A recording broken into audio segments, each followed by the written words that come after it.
Hello and welcome back to another episode of the Weekly Waypoint. Today we are playing Need for Speed 2, continuing our retrospective of the very earliest games in the series. Should I call it a blind retrospective since I haven't played these games before, or is it okay to still be a retrospective if I'm trying these games out for the first time? I actually don't know. I don't know that bit of terminology. Either way, as opposed to last week, this week I was able to include all the tracks asterisk, because some of them weren't like these weird sprint tracks with multiple sections that took forever to get through and had no way of being shortened to like 2 laps. The asterisk is that there is a secret track you can unlock with cheat codes.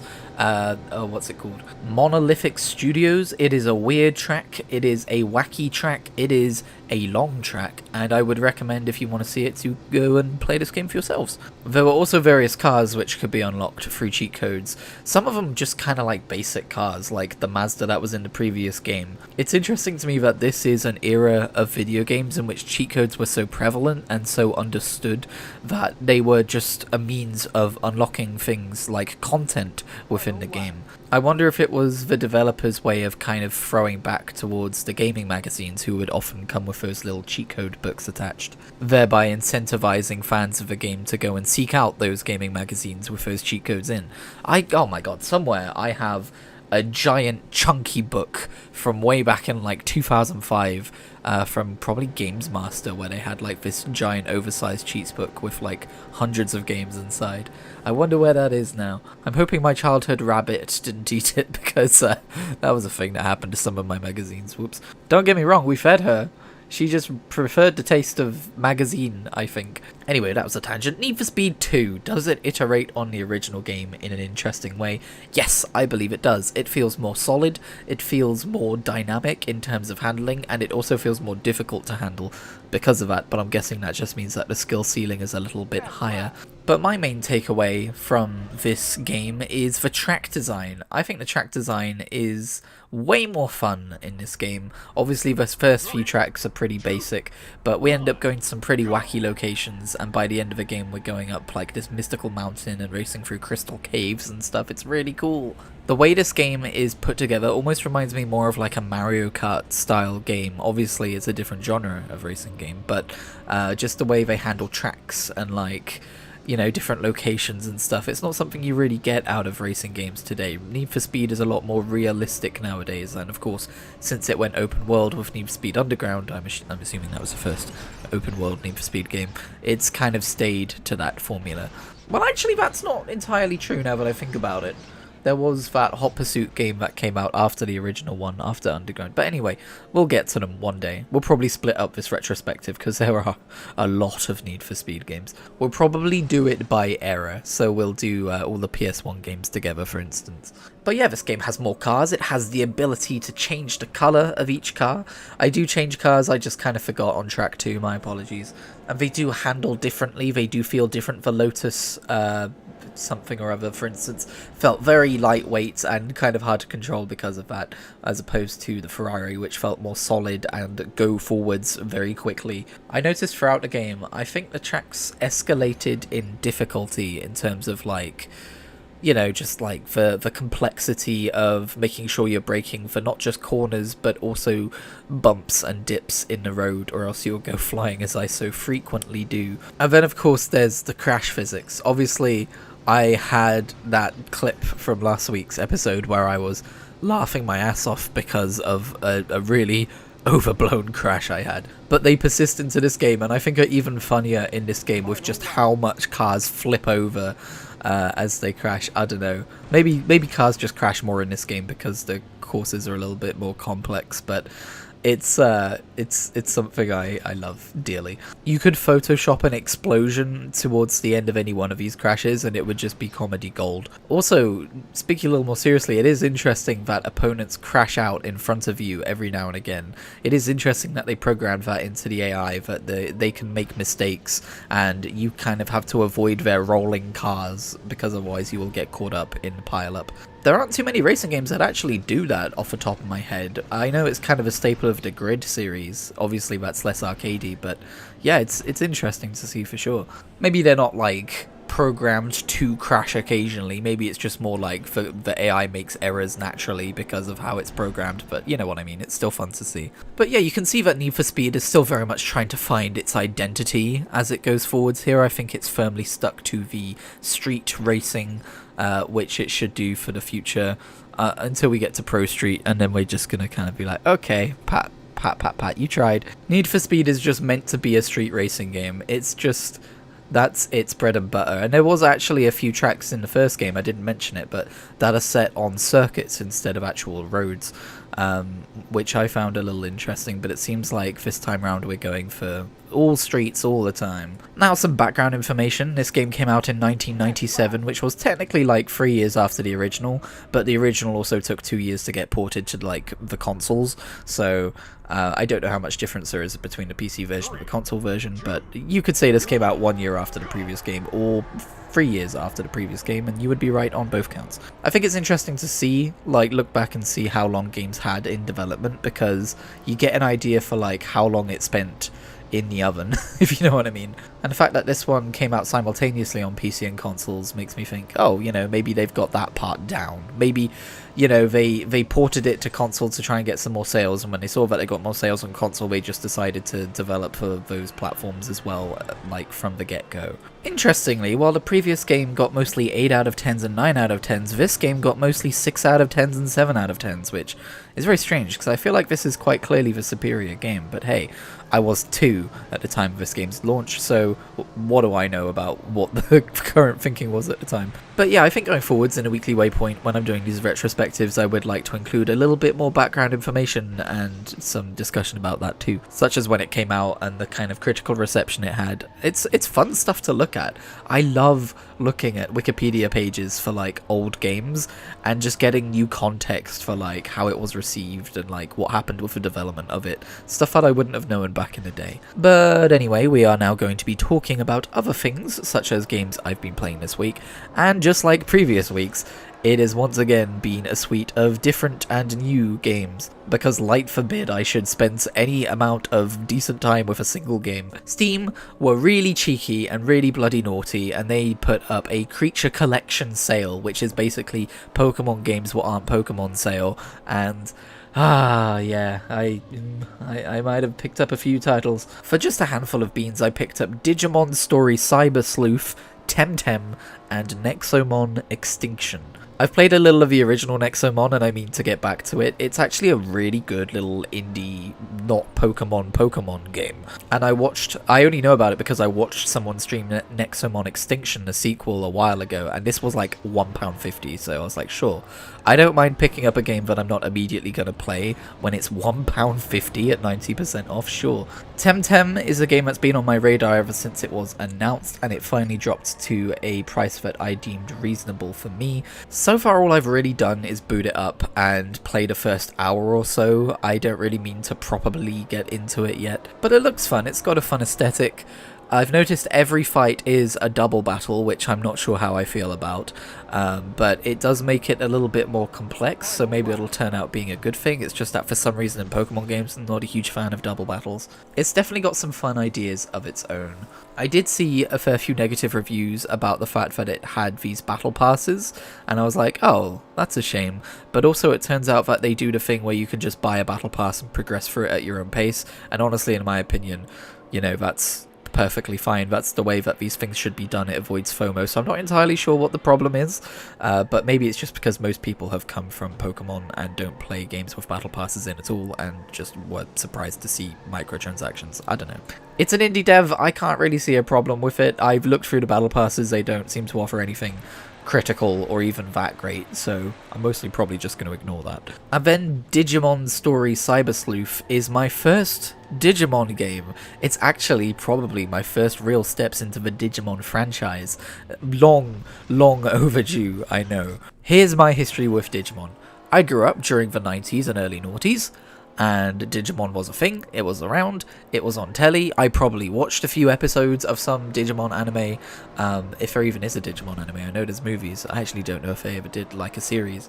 I remember liking the design of Agumon. I know who Agumon is, and I know that he digivolves into kind of a version of himself with like a spiky helmet on. And I remember I bought, or I didn't buy, I was like 7, but we were supposed to be going to one of my friend's birthday parties, and we bought the Digivolution of Agumon. I better look up what it's called. Oh wow, okay, sorry, I better be more specific. He can digivolve into like 6 different dudes. We picked up the figure of Greymon. Skull Greymon is also ringing bells, by the way. And I was super jealous of it. I really wanted it. And when my friend called off his birthday party because he was ill, I eventually just berated my dad into letting me keep the figure.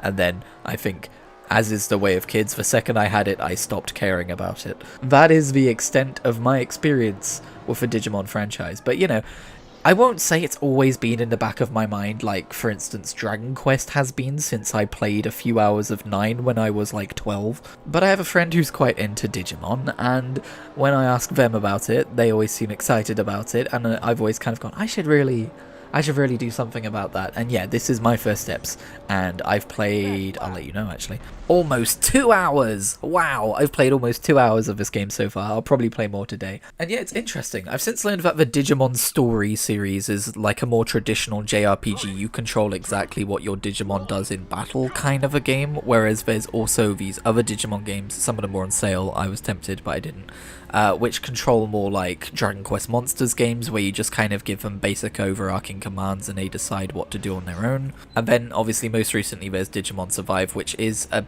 SRPG, I believe, a strategy RPG, where you've got like the grid and you move around and stuff. I know very little about it. But yeah, it's quite charming that this game is so story driven. So far it's interesting, I'm enjoying it. I don't know if I love the characters, but I'm having a fun time with the plot and the general setting and the idea of like these Digimon are like these programs used by hackers, and it's like, well, that's a bit different to what I was expecting. But yeah, it's really interesting so far. I wasn't really expecting it to have such an in-depth story. I'm not really used to this genre having an in-depth story, but it is making me enjoy it more than I otherwise might. Also, the battle system seems like you can have 3 Digimon out at a time, and it's kind of like a turn order speed stat based system. My only real complaints of the game so far is that while the story was interesting, it did take a little too long to get to the action to start with, and also you don't seem to be able to save anywhere, which is always something that makes me go, oh. Like, I have a very distractible attention span, and you could say that maybe I need games to then keep me on track until certain save points, but usually that just feels very restricting to me, and there's always the chance that I'm going to be taken out of the experience and feel like it's a chore to get to a save point just because I'm not feeling it in that moment. But I am just very excited to collect a whole bunch of Digimon and see how they can digivolve and into the various different versions of themselves. It seems like that's a staple of a Digimon series, that they don't just digivolve into, you know, A, B, C. It's more like A, B, and then C1, C2, C3, C4, C5, and then D1 all the way to like D26 depending. It seems to get quite complicated. Or at least it does for Agumon based on this picture I'm looking at. Maybe that's not the case for all the other Digimon.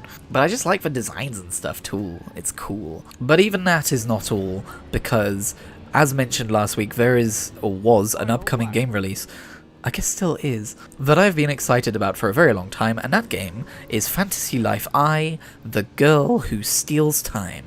I was not planning to pay the early access fee because the early access fee is never really worth it, or I guess it's called advanced access on Steam because early access is something else on Steam. But I was hearing rave reviews like a few hours after it came out, and I was looking at the stuff a deluxe edition gives you. I was like, sure, I can spare the tenner. I was gonna pre-order it anyway to get it on Wednesday, and I might as well be able to play it while I can.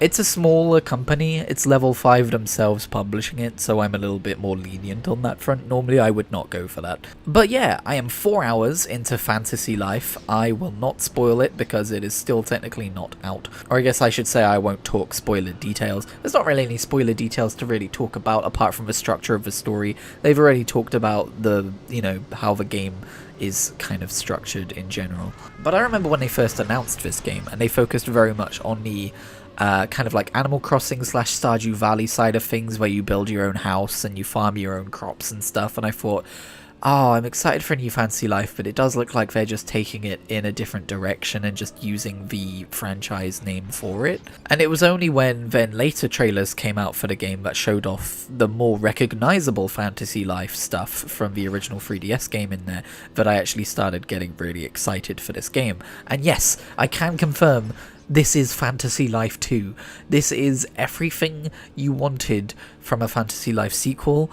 It has got, for those of you who don't know, Fantasy Life on 3DS is a game which is kind of like, how do I explain it? It's kind of like RuneScape meets Dragon Quest or Final Fantasy in terms of like, it's a JRPG. It is action-based instead of turn-based. But it's a JRPG with a story that it's got aesthetics that you kind of recognize from those kinds of games. But also there is a decent amount of time invested into, like, for instance, the woodcutter skill and the miner skill, or I guess life I should be calling it. And then, like, there's these crafting kind of skills too. I'm just going to call them skills for the sake of sanity. So there's carpentry and there's blacksmithing and there's cooking and stuff like that. And each one of these is a fully fledged skill with Final Fantasy XIV players think like the story quests for those Disciple of the Hand and Land skills. It's very similar to that. And it is just so charming and so wonderful, and it's such a lovely, like, iteration on Fantasy Life, but also innovation on Fantasy Life, because then you do have those other aspects of the game, such as the more Animal Crossing / Stardew style aspects, and whatever this open world part is about as well. I've just unlocked that, and I've yet to really understand how that fits into the greater picture of the game entire, but I'm excited to play more today and find out. The game is gorgeous. Like, I was looking at screenshots and stuff, and I was like, I don't know how well the Fantasy Life aesthetic translates into being a full, like, console game instead of like a little handheld game. But actually the game looks really nice. I'm put in mind of Grezzo's Legend of Zelda Link's Awakening remake in terms of, like, yeah, it's got the aesthetic of a handheld game, but it still looks maybe not like super detailed, but it doesn't look, you know, like a low budget indie game, if you know what I mean. It looks nice. It doesn't look like you're just emulating and upscaling a 3DS game, put it that way. And I wasn't sure how I was going to feel about the whimsical nature of, like, the story and the dialogue, because whimsy can fall flat for me, but it's actually so fun and lovely, and the story is, like, interesting. It's not, like, riveting or anything, but it is interesting. I am curious to see how things will evolve. I have theories. I think whenever I'm coming up with theories about what's going to happen in a story, that's a good sign.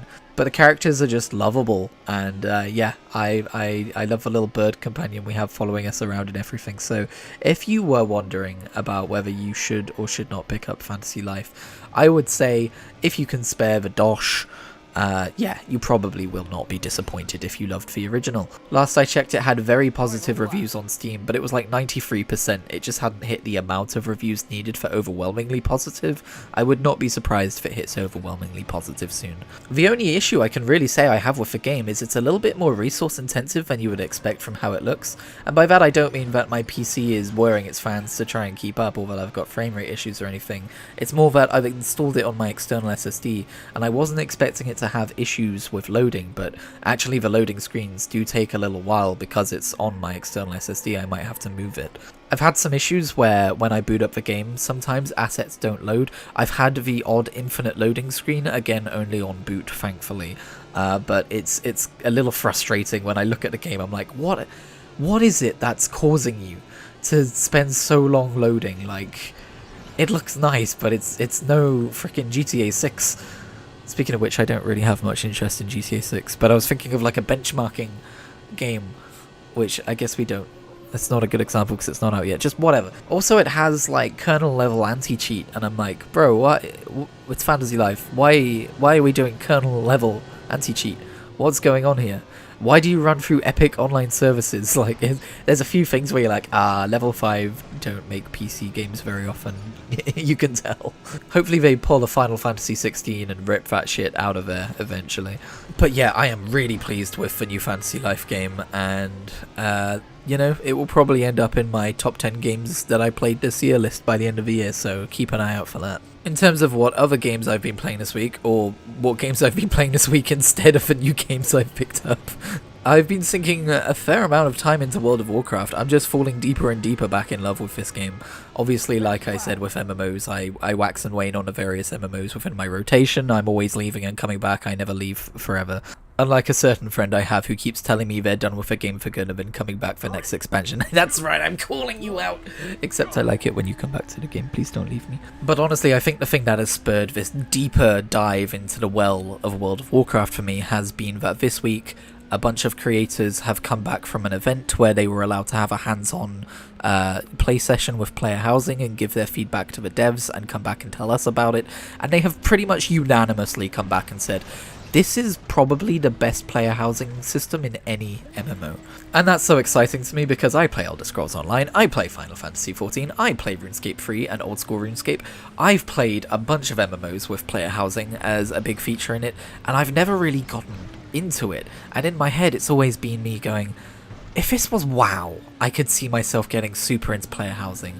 But because this is one of those quote-unquote ancillary MMOs, where I don't spend as much time in them, that's kind of changed in recent years, but all the same, I would say Final Fantasy XIV would probably be like the prime MMO alongside WoW, but Final Fantasy XIV makes it so hard to get into player housing and punishes you if you don't stick around in the game for consecutive time. You lose your house after like a month of inactivity, I think it is. I've just never really gotten into it, and I think because ESO's housing is so pricey and so much of an incentive to drive microtransactions, I've never really gotten into it there either.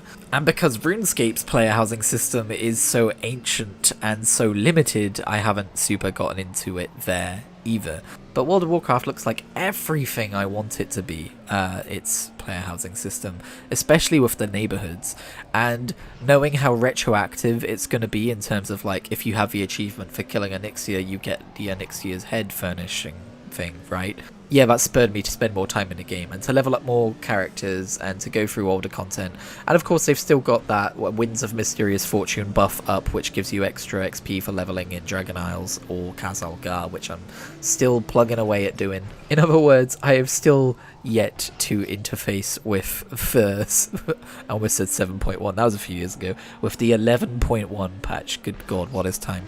But also I'm really excited for the upcoming 11.1.7 patch that's probably coming out in June, because that introduces a lore walking feature which allows you to take any character, including characters that you are leveling, through a curated experience where you play through old quest lines and some new content as well, to tell you some of the most relevant stories in the game, such as Arthas's rise to being the Lich King and stuff like that. You know, Xal'atath, and there's some stuff in there for the Ethereals which I actually have not done. Like, apparently, like the Tazavesh stuff in Shadowlands. I just completely ignored that patch, much like I'm currently ignoring the Goblin patch. So, yeah, it'll be fun to take a new character through that. Apparently, it's not the best for, like, leveling. It's not the best for XP, but I might as well be getting XP while I'm doing it, you know. And I'm really excited to play through those and just, like, play through those quest lines. I think that's a really cool idea. I really hope it's something that they contribute to regularly and expand upon. And that, much like they're doing with this launch, they don't just keep it to relevant figures like Xal'atath and the Ethereals, but they also do things like the Lich King. You know, let's also do some Illidan-based questing. Oh, speaking of World of Warcraft, I can't remember if this was last week or this week, but I ordered the Grimoire of the Shadowlands book, which is a world book with art and lore in it and stuff, from Shadowlands, which of course is a bit of an eyebrow raiser because Shadowlands was a much maligned expansion. Not many people liked it. I certainly had my issues with it, but I did like the world and the lore and the art direction and stuff, and this was like super cheap on sale because obviously no one's buying it, so I did pick up that book and I've read a little bit of it so far and it's really cool. I'm really glad I own it. On my Kritigri Talks channel, which I've been calling Channel 2 a lot lately, I did a little short when I got the book showing it off and talking about it. And by the way, if you're interested, I'm considering, or I have started, I guess, a series of shorts on that channel where I'm basically just going to go through my bookshelf and do like individual book recommendations and be like, this series I picked up at this age and it kind of is about this, and I recommend it for these reasons, so on and so forth. Basically booktubing, basically book talk. Yes, I'm cashing in on that, except I'm not cashing in on it because I'm not making money. I just do it for the love of it, baby! Oh, I should also mention I've still been playing through Dragon Quest III HD2D. See, it is not always a death knell, me picking up a game and then playing it for a few hours and then not getting back to it, because sometimes, like 5 months later, I come back to it. I'm like, oh yeah. I've got to the point in Dragon Quest III where I've got to change my vocations, and I've really started to learn about how that works. I watched some video guides on it and stuff, and you really are just compounding vocations together. For instance, you can start off as a priest and then become a warrior, and as long as you've unlocked the spells that you want on the priest, and you will have the attributes of the priest, such as the MP and stuff, you will then also be a warrior with the tankiness of a warrior and the healing spells of a priest. This actually helps me understand Dragon Quest Monsters: The Dark Prince a little bit better as well, because the monster synthesis system there seems very similar to the vocation swapping system in Dragon Quest III, so perhaps I should go back to that game too. I was also really tempted to like boot up Dragon Quest Builders 2 for the first time this week, but then Fantasy Life came out and kind of scratched that same itch, even though they're quite different games. But yes, as you can see, I'm still in my little bit of a lot of things era. I imagine now that Fantasy Life is out, I will probably start to focus my gaming attentions in a couple of places, if not one. But at the very least, I am able to attain completion and focus on reading. I am still reading through the first book of Mistborn Era 2, and I am loving it, by the way. More thoughts on that when I finish the book over on my Kritigri Talks channel. And I think I've decided to try and finish the Live Ship Traders trilogy now that I'm done with book 5 of Sun Eater, just because it feels like a natural pausing point. And Ship of Destiny has languished like at 200 pages read for far too long, so I'm gonna knuckle down and finish that too. But anyway, that's gonna do it from me and my highly distractible brain this week. I will meet you back here next week for Need for Speed 3 Hot Pursuit, which is probably the first famous game in the series. Have a good week, and I will see you in whatever I make next. Congratulations, you've got a top time for this track.